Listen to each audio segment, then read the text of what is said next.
Hi, I'd like to share an excerpt from my book, Alethea's Dreams with you. This one comes from a story called The Doctor in Aleppo.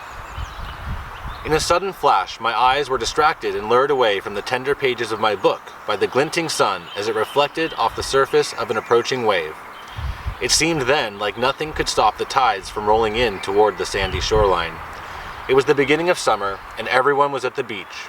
The hotels were filled with international tourists and Egyptian nationals alike. As with most summer days, the crowds were resting on their towels scattered about the sandy landscape. The blazing sun roared high above as the people soaked up the warmth of life's simple pleasures by tanning, playing, reading, laughing, and enjoying the refreshing waters of the Mediterranean Sea. Alethea looked so beautiful.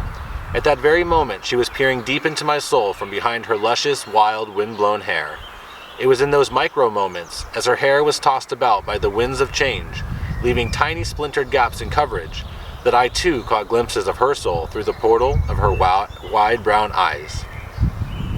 I put my book down and took another bite out of a date. It was juicy and sweet, just like the moment itself. It is with this same spirit of romanticism, the experience of the sweetness of a moment, in which I felt completely at peace, completely surrounded by simplicity, by love, by the sea and the warmth of the sun, that I choose to remember the carefree days of my youth. Days which are now long gone.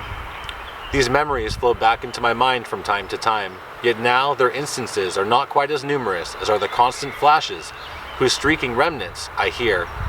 Echoes, explosions, the sound of bombarding mortars and bullets ricocheting off hard surfaces. There is a static noise around me. It is the sound of chaos and war.